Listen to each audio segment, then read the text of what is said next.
En el pequeño barrio de San Miguel, donde las casas se apretaban unas contra otras como si compartieran secretos, había un viejo garaje con la pintura descascarada y una puerta de metal que chirriaba cada vez que se abría. Allí vivía don Ernesto, un anciano de mirada serena y pasos lentos, que cada mañana salía con su bastón y su sombrero de paja, saludando a todos con una cortesía que parecía de otro tiempo. Nadie sabía mucho sobre él. Algunos decían que había trabajado en el puerto, otros que era un relojero jubilado, y los más jóvenes lo consideraban un simple mendigo que había encontrado refugio entre el olor a gasolina y madera vieja. Su garaje era una mezcla de taller y habitación, un colchón sobre cajas de frutas, una mesa hecha con puertas recicladas y una radio vieja que tocaba boleros en un volumen tan bajo que parecía un suspiro. Pese a su pobreza aparente, don Ernesto siempre se mantenía impecable. Sus camisas, aunque gastadas, estaban limpias y planchadas. Nadie entendía cómo un hombre tan humilde podía irradiar tanta dignidad. Los niños se reían de él, los adultos lo ignoraban y los curiosos lo observaban con lástima. «Pobre viejo, seguro no tiene a nadie», murmuraban. Pero si alguien se hubiera atrevido a mirar detrás de esas paredes, habría descubierto un secreto que valía más que todo el vecindario junto. Porque aquel abuelo que vivía en un garaje era dueño de una fortuna que superaba los 12 millones de dólares, una herencia silenciosa que había decidido ocultar del mundo, como si temiera que la codicia ajena volviera a destruir lo que alguna vez amó. Don Ernesto había aprendido a no confiar ni en los amigos ni en la familia, y mucho menos en el dinero. Durante años había trabajado como ingeniero en una compañía minera de Chile, donde la riqueza se respiraba en el aire, pero también la traición. Había visto compañeros vender su alma por un pedazo de oro, familias dividirse por herencias y hombres perder la vida por un puñado de billetes. Por eso, cuando el destino le sonrió y una inversión suya en una empresa extranjera se multiplicó inesperadamente, él no lo celebró, lo ocultó. Cerró su cuenta bancaria, guardó sus documentos en una caja metálica y se mudó a aquel barrio donde nadie lo conocía. Allí, entre herramientas viejas y el silencio del garaje, encontró una paz que el dinero jamás le había dado. Pero el destino, caprichoso, quiso que su historia no quedara enterrada. Una tarde, una joven periodista llamada Camila llegó al barrio buscando historias humanas para un reportaje. Le habían hablado del abuelo del garaje, un anciano solitario que vivía con lo mínimo. Decidió conocerlo. Lo encontró sentado afuera, tallando una figura de madera con una concentración admirable. «Buenas tardes, don Ernesto. Soy periodista. Me gustaría contar su historia», dijo ella con una sonrisa amable. Él levantó la vista, sonrió con educación y respondió: «Mi historia no interesa a nadie, señorita. Solo soy un viejo que ya lo ha vivido todo». Pero Camila insistió, y poco a poco comenzó a ganarse su confianza. Iba todos los días, le llevaba café y pan, y escuchaba sus anécdotas. Descubrió que don Ernesto no era un hombre común. Su forma de hablar, su conocimiento de lugares lejanos, su serenidad, todo en él parecía esconder un pasado distinto. Un día, mientras conversaban, notó un reloj antiguo en su muñeca. «Es hermoso», comentó. Él sonrió. «Fue un regalo de un amigo suizo, hace mucho tiempo». Camila supo entonces que había más de lo que parecía. Una noche de tormenta cambió todo. El viento azotaba las ventanas y el agua se filtraba por el techo del garaje. Camila, preocupada, corrió a ayudarlo. Al entrar, lo encontró sentado junto a una caja metálica abierta. Dentro había fajos de billetes cuidadosamente envueltos, joyas, documentos y fotografías de una mujer de cabello negro y sonrisa dulce. «¿Quién es ella?», preguntó con voz temblorosa. Don Ernesto la miró largo rato antes de responder. «Isabel, mi esposa. La perdí por culpa del dinero. Juré que nunca más volvería a dejar que eso me definiera». Camila sintió un nudo en la garganta. Aquella historia era mucho más profunda de lo que había imaginado. No se trataba solo de un anciano rico escondido, sino de un hombre que había decidido pagar su redención viviendo como pobre. A partir de esa noche, comenzó a visitarlo más seguido. Le llevaba comida caliente y lo ayudaba a ordenar sus cosas. Descubrió cartas, recibos de donaciones anónimas, incluso certificados de becas a nombre de niños del barrio. Don Ernesto ayudaba sin que nadie lo supiera. «¿Por qué no le dice a la gente lo que hace?», preguntó ella un día. «Porque cuando ayudas esperando reconocimiento, ya no es ayuda, es negocio», respondió él con una sonrisa tranquila. Esas palabras la marcaron. Y aunque ella intentaba mantener el profesionalismo, comenzó a sentir un afecto sincero por aquel hombre. Sin embargo, don Ernesto sabía que su tiempo se acababa. Su tos era más frecuente, sus pasos más lentos. Una tarde, le pidió a Camila que lo acompañara al banco. Ella pensó que iba a retirar dinero, pero lo que hizo fue firmar un documento. «¿Qué es eso?», preguntó. Él respondió con calma. «Una promesa. Todo lo que tengo ahora tiene un nuevo dueño. Pero aún no es momento de que lo sepas». Camila no insistió. No sabía que esa decisión cambiaría su vida para siempre, porque el viejo del garaje no solo escondía una fortuna, sino también un acto final que revelaría la verdadera riqueza que había acumulado, la de un corazón que aprendió a dar sin esperar nada a cambio.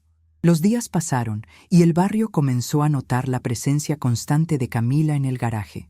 Algunos vecinos cuchicheaban detrás de las cortinas, inventando historias de amor o de interés. «Seguro la periodista busca algo más que una historia», murmuraba doña Teresa, la panadera. Pero Camila no hacía caso. Cada visita era una lección. Don Ernesto hablaba de la vida con una sabiduría que solo el tiempo podía regalar. «El dinero revela quién eres, no te cambia», decía mientras servía café en 2 tazas desparejadas. «Cuando eres pobre, ves quién te ayuda. Cuando eres rico, ves quién te usa». Camila lo escuchaba fascinada, anotando cada palabra en su libreta, aunque en el fondo sabía que lo que él decía no cabía en ningún reportaje. Era algo que debía sentirse, no leerse. Un día, mientras lo ayudaba a limpiar el garaje, encontró una vieja maleta cubierta de polvo. Dentro había fotos amarillentas, recortes de periódico y un contrato.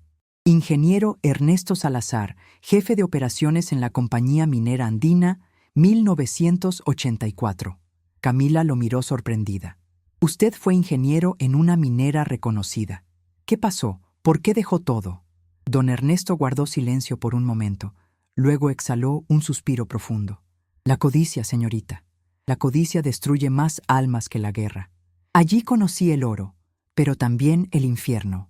Le contó que en aquellos años había descubierto una irregularidad en los informes contables de la empresa.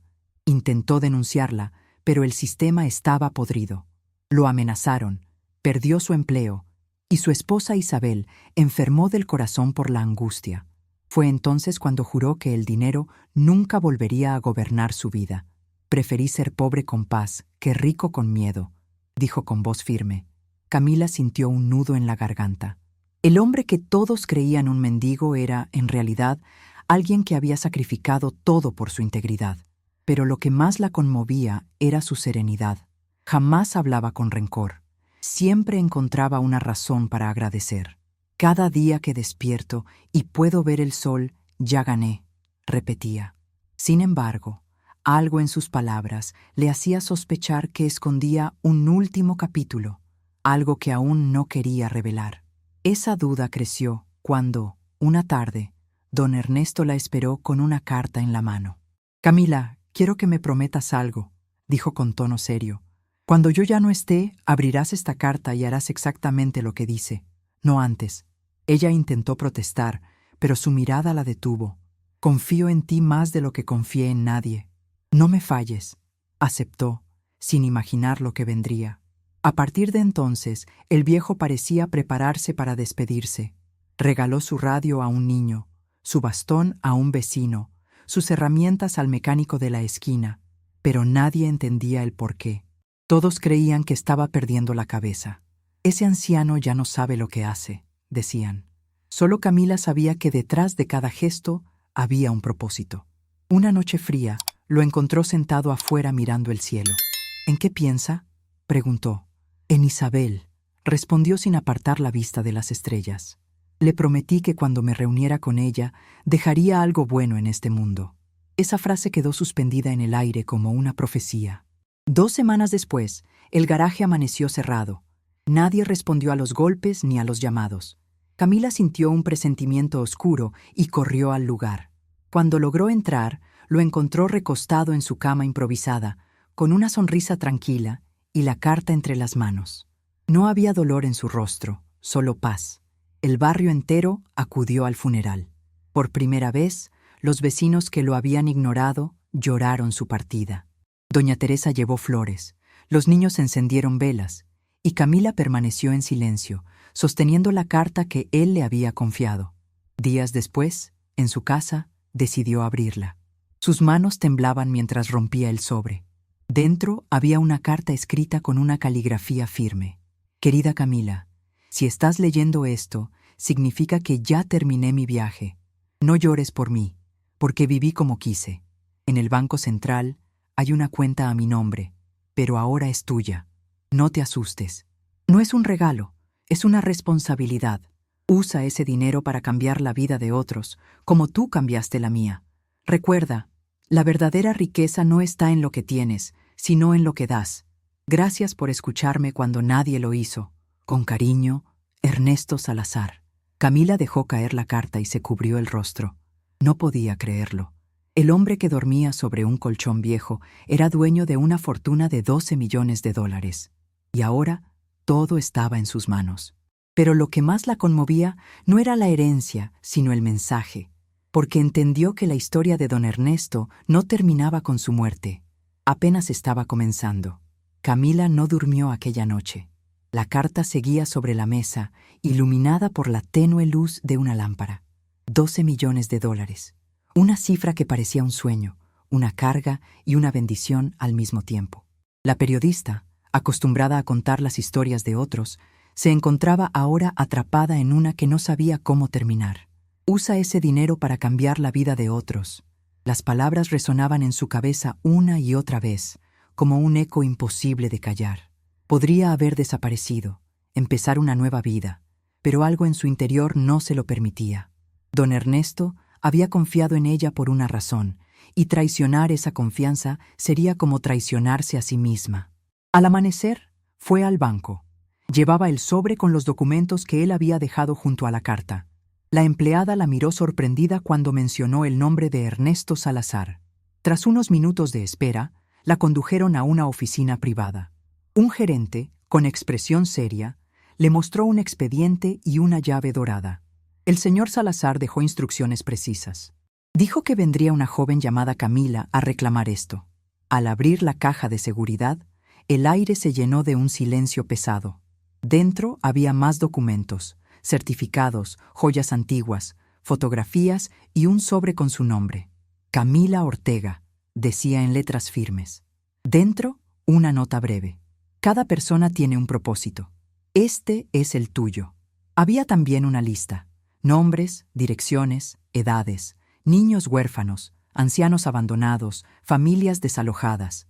Todos con historias duras, todos con algo en común.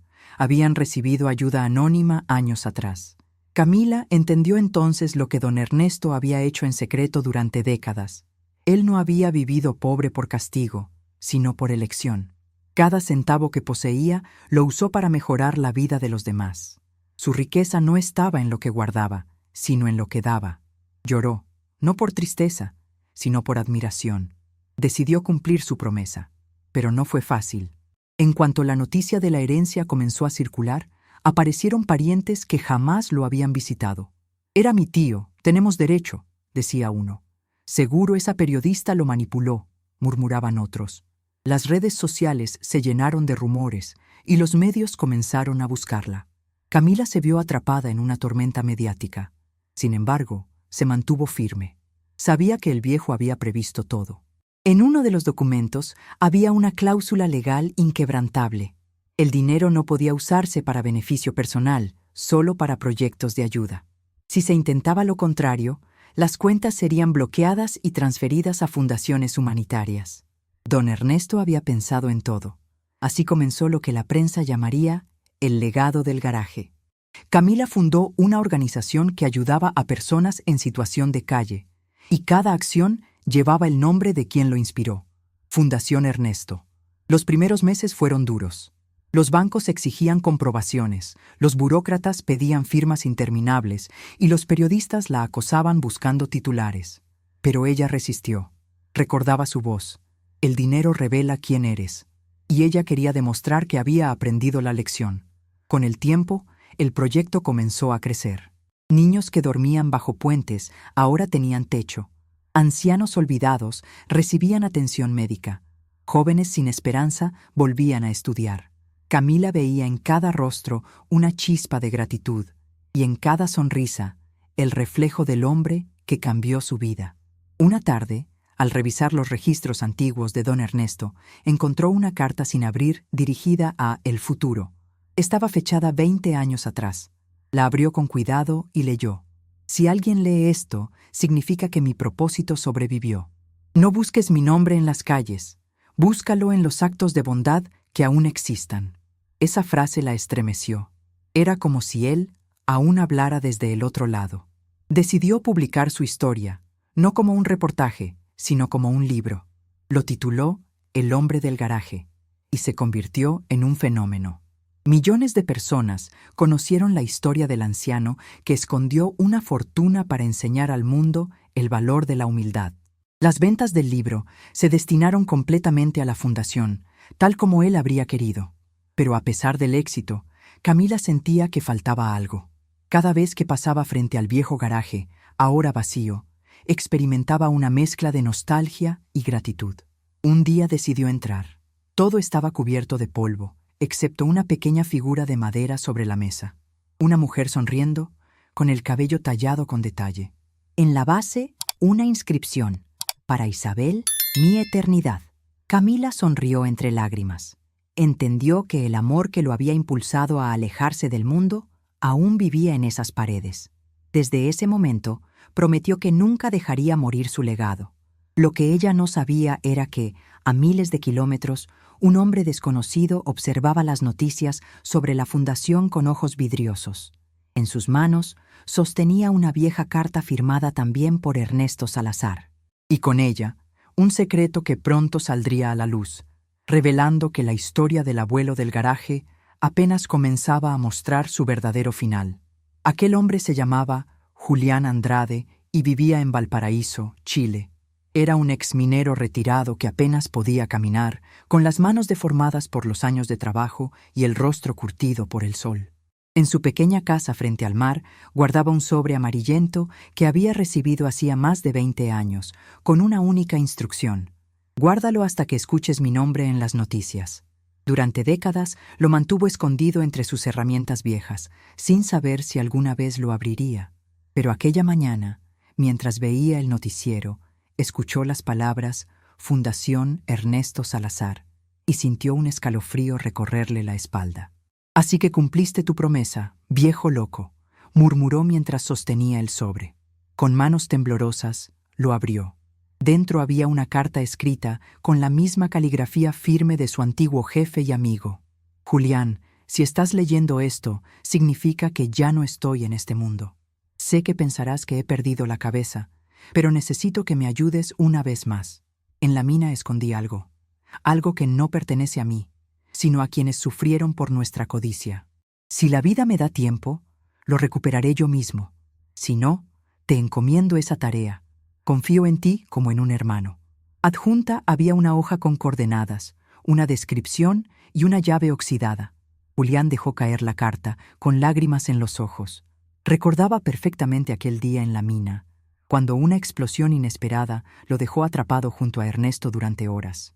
En ese encierro hablaron de sus culpas, de los hombres que habían muerto por decisiones de otros, y Ernesto le confesó que había descubierto un depósito ilegal de oro que la empresa ocultaba del gobierno. «Si alguna vez desaparezco, sabrás por qué», le dijo entonces. Ahora todo encajaba. Decidido a cumplir su promesa, Julián contactó a la fundación. Camila lo recibió días después en su oficina, una mujer transformada por la responsabilidad y la fe. «Vengo desde Chile, señorita. Conocí a Ernesto, y creo que lo que tengo aquí le pertenece al mundo». Le mostró la carta, la llave y las coordenadas. Ella lo escuchó con el corazón acelerado. Habían pasado meses desde la muerte de Ernesto, pero aquel anciano parecía traer una nueva pieza del rompecabezas. Decidieron viajar juntos.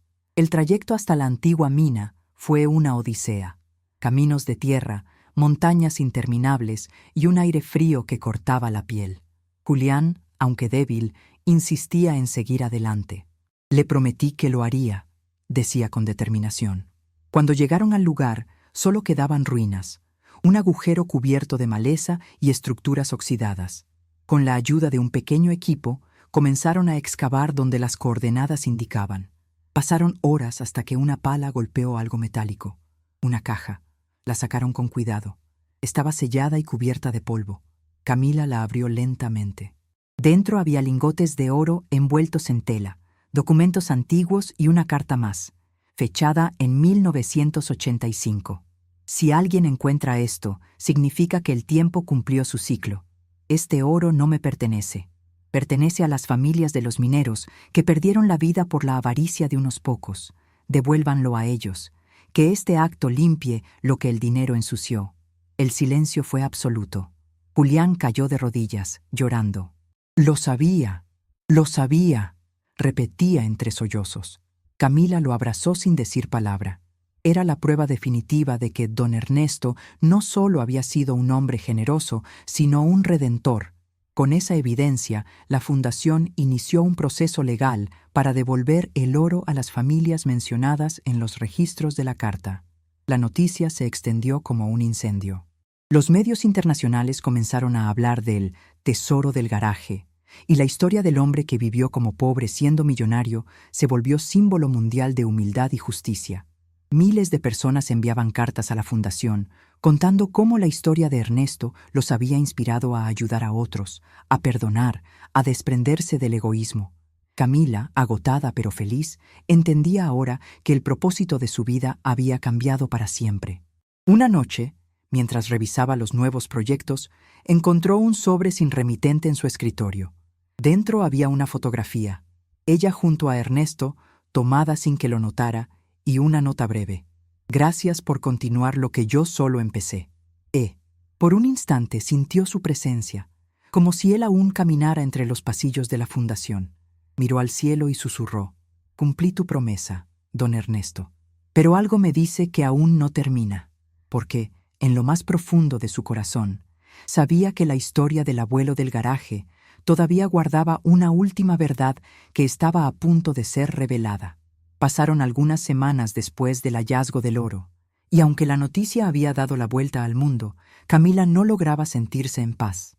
Había cumplido el deseo de Ernesto, había devuelto las riquezas a las familias, había transformado una historia de silencio en un símbolo de esperanza, pero algo dentro de ella le decía que aún faltaba entender por qué aquel hombre había elegido precisamente su camino, por qué había confiado en ella. Una simple periodista que solo buscaba una historia más para publicar. Esa pregunta la acompañaba cada noche, y fue durante una de esas madrugadas de insomnio cuando decidió regresar al viejo garaje. El lugar seguía igual, aunque el tiempo había cubierto todo de polvo y telarañas. Al abrir la puerta, un olor a madera vieja y humedad la envolvió. Encendió una linterna y comenzó a revisar los rincones. Entre las tablas encontró una caja de madera sellada con cera. En la tapa había un nombre grabado, Camila. Se quedó paralizada. Al romper el sello, descubrió dentro una colección de cuadernos encuadernados con hilo grueso, escritos a mano. En la primera página, una frase que la hizo llorar. «Esta historia no es mía, es nuestra».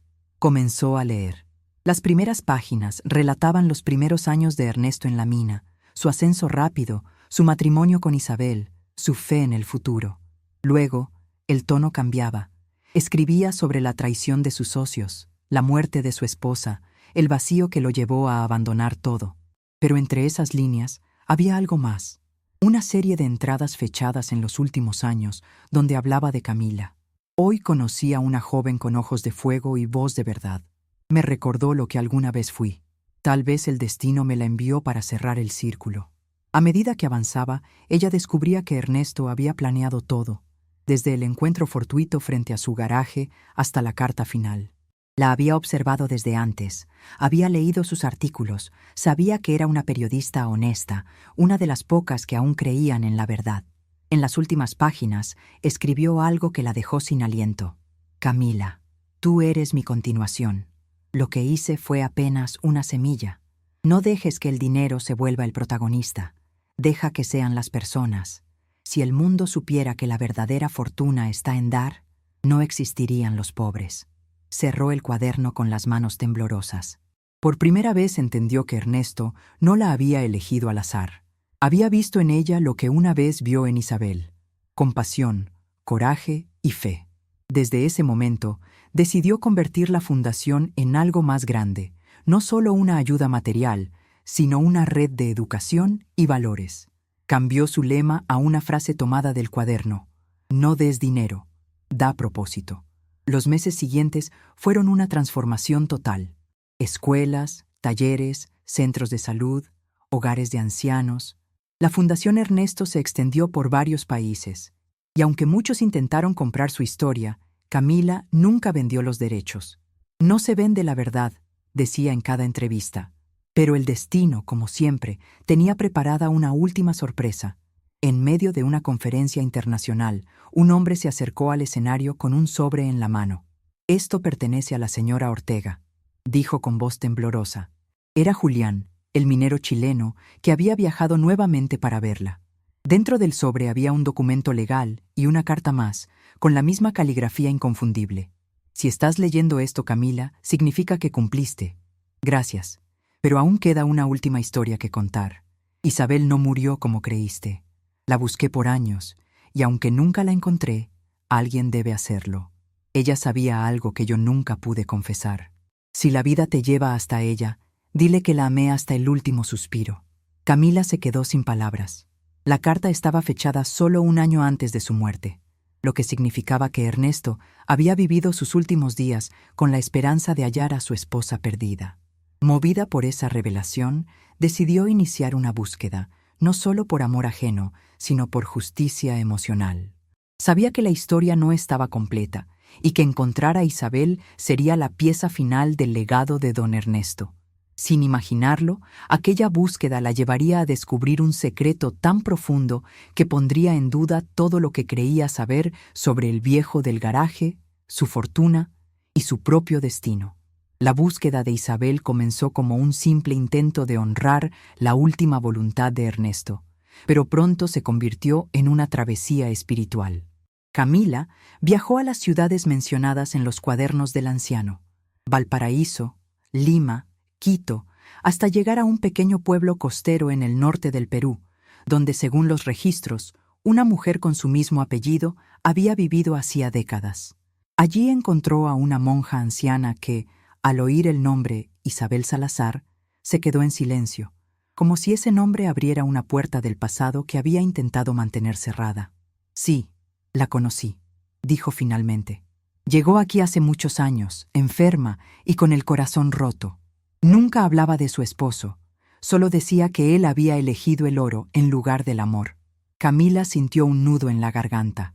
La siguió hasta una pequeña habitación dentro del convento, donde una caja de madera descansaba sobre una mesa. Cuando ella murió, dejó esto. Dijo que algún día vendría alguien digno de saber la verdad. Dentro había cartas, fotografías y un medallón con las iniciales E&I.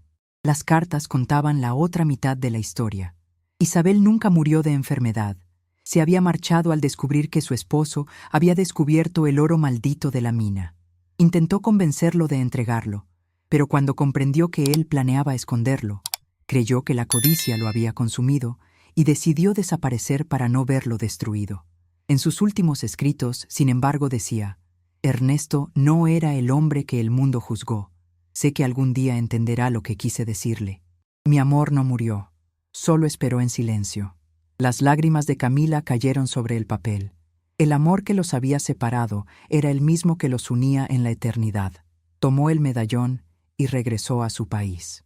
Frente al viejo garaje, ahora convertido en museo y centro cultural, colocó las cartas y el medallón en una vitrina con una inscripción que decía: «El amor no se mide en dinero, sino en memoria». Aquel día cientos de personas se reunieron para escucharla contar el final de la historia del abuelo del garaje. Habló del perdón, de la redención, del poder de dar y de la capacidad de los seres humanos para transformarse cuando dejan de vivir para sí mismos. Dijo: Don Ernesto me enseñó que la riqueza más grande es aquella que no se guarda en un banco, sino en los actos que cambian vidas. Hoy, su historia no es solo suya ni mía, sino de todos los que aún creen que un corazón humilde puede cambiar el mundo. El público se levantó en aplausos. En el fondo del salón, una corriente de aire movió las cortinas y una pequeña figura de madera cayó de una repisa, rodando hasta los pies de Camila. Era la escultura de Isabel que Ernesto había tallado años atrás. Ella sonrió, comprendiendo el mensaje. «Estás en casa, don Ernesto», susurró. Desde entonces, la Fundación Ernesto Salazar se expandió a más de 20 países, brindando educación y refugio a miles de personas. Pero para Camila, la verdadera herencia no eran los millones, ni el oro encontrado, ni los homenajes, sino el silencio del garaje, el eco de una voz anciana diciendo: «El dinero revela quién eres». Cada vez que contaba su historia, recordaba el brillo de aquellos ojos sabios y la promesa cumplida. En los aniversarios de su muerte, ella regresaba al garaje, encendía una vela y dejaba una rosa sobre la mesa donde todo comenzó. Nunca más volvió a sentirse sola, porque comprendió que algunas almas no mueren, solo cambian de forma para seguir guiando a quienes aún buscan su propósito. En su último libro, Camila escribió una frase que se volvió inmortal. Él vivió en un garaje, pero su corazón era un palacio. Y ahora ese palacio tiene puertas abiertas para todos. Así terminó la historia del hombre que renunció a la riqueza para enseñarle al mundo que la verdadera fortuna no se mide en monedas, sino en actos de amor. Y en cada historia contada, en cada vida salvada, el viejo del garaje seguía vivo, no en sus millones, sino en la huella invisible que solo dejan los corazones que supieron dar sin esperar nada a cambio.